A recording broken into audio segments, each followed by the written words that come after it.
ஸ்ரீ குருப்யோ நமஹ ஹரிஹி ஓம். ஆன்மீகமித்ரா நேயர்களை அன்புடன் வரவேற்கிறேன். ஆதிசங்கரர் அருளிய சகஸ்ரநாம பாஷ்யம், அவருக்கு ஒரு ஆசை இருந்தது, நோக்கம். எப்படியாவது லலிதா சகஸ்ரநாமத்துக்கு பாஷ்யத்தை எழுதிடணும் அப்படின்னு சொல்லிட்டு அதனுடைய மூல நூல் இருக்கிற பகுதிக்கு தேடி செல்லுகிறார். தென்னாட்டிலே கிடைக்கல, வட இந்தியாவிலையும் கிடைக்கல. அதுக்கு மேலே உத்தராஞ்சலுக்கு மேலே பதரி வனம் அப்படிங்கிற வனத்திலே, அதையும் தாண்டி கடம்ப வனத்திலே ஒரு குகை. சாதாரண மனுஷாளால் அங்கே போக முடியாது. தன் சிஷ்யாளோடு அங்கே போகிறார். தியானத்தில் உட்கார்ந்துருக்கார். அம்பாளை நினச்சி ரொம்ப பரவசமாக பாடின்னு இருக்கார். சதுர்புஷே சந்திரகலாத வம்சே குச்சோன்னதே குங்குமராகச்சோணே புண்ட்ரேஷு பாசாங்குச புஷ்பபாணஹஸ்தே நமஸ்தே ஜெகதேகமாதா. இப்படி தியானத்தில் அம்பாளை இப்படியே மனசில் நினச்சின்னு இருக்கார். அஷ்டமி சந்திர விப்ராஜதலிகஸ்தல சோபிதா அப்படிங்கிற இடம் வந்தவுடனே பிறை போன்ற நெற்றியை உடையவளேன்னு பார்க்கிறார். சம்பகா சோக புன்னாக சௌகந்திக லசத்கஜாயை நமஹ குருவிந்த மணிஸ்ரேணி கணத்கோட்டீரமண்டிதாயை. ஒவ்வொரு நாமாவளிக்கும் அம்பிகையினுடைய அங்கங்களை மனதிலே நினைந்து, தன்னுடைய தாயாரை போலவே நினைந்து ரொம்ப விசேஷமாக பிரார்த்தனை பண்ணிட்டு இருக்கார். அப்போது ஒரு சிஷ்யனை கூப்பிட்டு, உள்ள பிரம்மாண்ட புராணம் உத்தரகாண்டத்தில் இருக்கிறதான ஹயக்ரீவ அகஸ்திய சம்பாதமாக இருக்கக்கூடியதான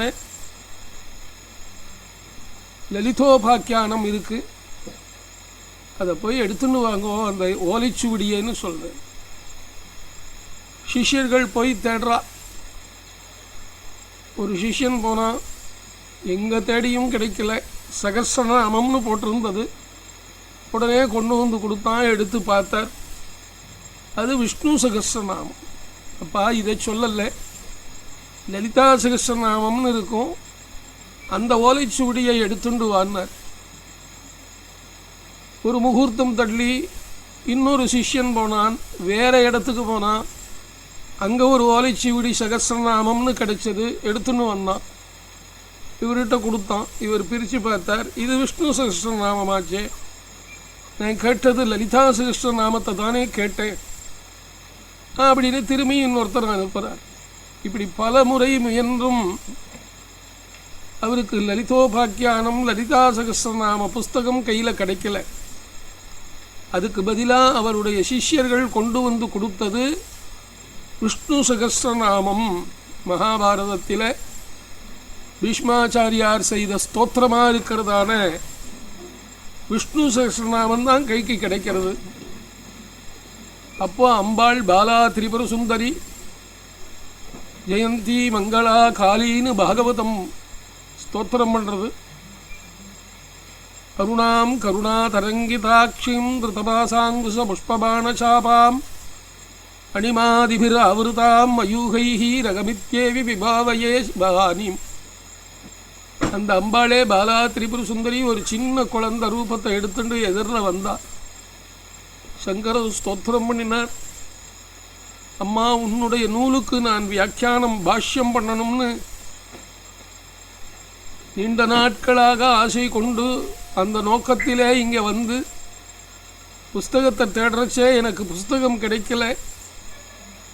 நானும் என்னுடைய சீடர்களும் எப்பொழுது தேடினாலும் எந்த அறையில் தேடினாலும் இந்த குகை முழுவதும் நாங்கள் எடுக்கிற புத்தகம் விஷ்ணு சகஸ்ரநாமமாக ஆயிடுறது. என்னன்னு தெரியலையேன்னார். இது பகவத் இச்சை. நீங்கள் விஷ்ணு சகஸ்ரநாம பாஷ்யம் பண்ணணும்னு பெருமாள் இச்சிக்கிறார். அதை பெருமாளுடைய இச்சையை நிறைவேற்றுங்கோ அப்படின்னு சொல்லிவிட்டு மறைஞ்சுடுறான். அப்புறம்தான் சங்கர பகவத் பாதாச்சாரியால் விஷ்ணு சகஸ்ரநாம பாஷ்யத்தை இயற்றினார். அது இன்னைக்கும் கிடைக்கிறது. அடுத்தது ஸ்ரீ வைஷ்ணவத்துக்குன்னு பராசர பட்டர்னு ஒருத்தர் ஸ்ரீரங்கத்தில் இருந்தவர். ரங்கநாதனுக்கு சேவை பண்ணினவர். ரங்கநாதனுடைய அணுக்க தொண்டர். ராமானுஜ பரம்பரை. அந்த பட்டர் சுவாமி விஷ்ணு சகஸ்ரநாம பாஷ்யத்தை ஸ்ரீ வைஷ்ணவ சித்தாந்தமாக பண்ணியிருக்கார். அடுத்தது உடுப்பியிலே அவதாரம் பண்ணி ஜனங்களெல்லாம் உத்தாரணம் ஆகிறதுக்காக அவதாரம் பண்ணின சாட்சாத் வாயுதேவர் ஆஞ்சநேயர் ஸ்ரீமத் ஆனந்த தீர்த்த பகவத் பாதாச்சாரியால அவதாரம் பண்ணி 37 சர்வமூல கிரந்தங்களை கொடுத்திருக்கார். அவரும் விஷ்ணு சகஸ்ரநாம பாஷ்யம் கொடுத்திருக்கார். விஷ்ணு தத்துவ விநிர்ணயா முதலான கிரந்தங்கள் இருக்கு. அதில் ஆச்சாரியால் சொல்கிறா, உடுப்பியில் பாஜக க்ஷேத்திரத்தில் தன்னுடைய லைவ் உபன்யாசத்தில் சொன்னாராம், ஒவ்வொரு நாமாவளிக்கும் 100 விளக்கம் இருக்குது. உதாரணமாக விஸ்வம் விஷ்ணுர் வஷட்காரோ பூதபவ்ய பவத் பிரபு அப்படின்னு இருக்குதுன்னு வச்சுக்குவோம். அதில் ஓம் விஸ்வாய நமஹா, அதில் சில பேர் விஸ்வஸ்மை நமஹான்னு சொல்கிறது உண்டு. அப்படிப்பட்ட அந்த விஸ்வாய நமஹா அப்படிங்கிற நாமாவளிக்கு 100 அர்த்தத்தை சொல்றார் ஆச்சாரியால். 1000க்கும் 100 விளக்கம் சொல்ல முடியும்னு நிரூபிக்கிறார். குஹ்ய பாஷை, சமாதி பாஷை என்றெல்லாம் அந்த பாஷைக்கு பெயர்கள் சொல்வார்கள். அப்பேற்பட்டதான அத்தியுத்தமமான விஷ்ணு சகஸ்ரநாமம் பரமபாவனமானது. இதீதம் கீர்த்தனீயஸ்ய கேசவஸ்ய மகாத்மனஹான்னு பலஸ்ருதி ஆரம்பிக்கிறது. ராம ராம ராமேதி ரமே ராமே மனோரமே சகஸ்ரநாம தத்துல்யம் ராமநாம வரானனேன்னு சொல்றா. ராமா ராமா ராமான்னு ஒரு 3 வாட்டி சொல்லிவிட்டா அது சகஸ்ரநாமம் சொன்ன புண்ணியத்தை தர்றதுன்னு பார்வதிக்கு பரமேஸ்வரன் உபதேசம் பண்ணினதா பலஸ்ருதியில் இருக்கு. சர்வப்பிரகரணாயுதா அப்படிங்கிற இடத்தோட சகஸ்ரநாமம் பூர்த்தியாகுது. இந்த முன்னாடி இருக்கிறது மகாபாரதத்தில் இருக்கக்கூடிய பகுதி, பின்னாடி இருக்கிறது அனுபூதிகள் அடைந்தவர்கள் மகான்கள் பிற்கால சேர்க்கையா இதீதம் கீர்த்தனீயஸ்யங்கிற இடத்துலேருந்து அவ்வப்பொழுது அங்கங்கே கொஞ்சம் சேர்த்திருக்கா. இது நாம் இப்படி படிக்கணும்னு நம்ம பெரியவாள்லாம் பண்ணி வச்சுட்டா. அதனால் அது ஒன்றும் தப்பில்லை, படிக்கலாம். வைசம்பாய நமகரிஷி பேச ஆரம்பித்ததிலிருந்து யுதிஷ்டிரன் கோ தர்மஹா சர்வதர்மானாம்னு கேட்ட கேள்வியிலிருந்து பீஷ்மாச்சாரியார் பதில் சொல்லிட்டு சகஸ்ரநாமத்தை ஆரம்பித்து விஸ்வாய நமஹா அப்படின்னு ஆரம்பித்து சர்வப்பிரகரணாயுதா அப்படின்னு சொல்லி 1000 நாமாவளிகளை பூர்த்தி பண்ணியிருக்கார். அற்புதமான ஸ்தோத்திரம். கலியுகத்தில் பகவன் நாமாதான் நம்மளை காக்கும்.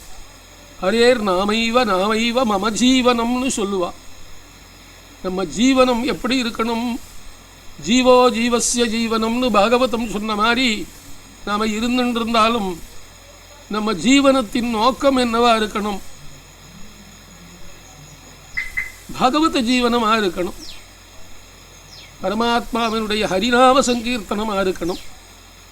ஹரிநாம சங்கீர்த்தனம் பண்ணி நம்முடைய பாபங்களை தொலைத்து கொண்டு அந்த பெருமாளுடைய அனுகிரகத்தினாலே நாம் சகலவிதமான துக்கங்களிலிருந்தும் விடுபட்டு இந்த இகலோகத்தில் நமக்கு என்னென்னலாம் வேணும்னு கேட்குறோம் அதையெல்லாம் பகவான் கொடுப்பார். ஸ்ரீஹரி கொடுப்பார். மட்டுமல்ல, நாம் இந்த சரீரத்தை விட்ட பிறகு நமக்கு மோட்சத்திலும் இடம் கொடுக்கிறார். அதனால் இகபர சௌக்கியங்களை தரக்கூடியதான விஷ்ணு சகஸ்ரநாமத்தை நித்திய பாராயணம் காலம்பர பண்ணணும், சாயங்காலமும் பண்ணணும், 2 பொழுதும் பண்ணலாம். ஒரு வேளையாவது நித்தியம் ஒவ்வொரு வீட்டிலும் பாராயணம் பண்ணணும். முடியலையா? நிறைய நெட்டில் கிடைக்கிறது. யூடியூப் மாதிரி இருக்கக்கூடிய விஷயங்களில் பதிவுகள் இருக்குது. அதை ஆன் பண்ணி போட்டுவிட்டா கேட்டுண்டா இருக்கலாம். சிரவண பக்தின்னு சொல்லுவா. கேட்கறது ஒரு பக்தி, படிக்கிறது ஒரு பக்தி, எழுதுறது ஒரு பக்தி, சொல்கிறது ஒரு பக்தி அப்படின்னு பக்தி பல விதத்தில் இருக்குது. நீங்கள்லாம் இந்த நவவிதமான பக்தியையும் பண்ணி பெருமாளுடைய அனுகிரகத்துக்கு பாத்திரனாகணும்னு நான் பிரார்த்திச்சுக்கிறேன். லோகா சமஸ்தாக சுகினோ பவந்து, சர்வே ஜனாக சுகினோ பவந்து, சமஸ்த சன்மங்களானி சந்து. ஸ்ரீகிருஷ்ணார்ப்பணமஸ்து. ஹரி ஓம்.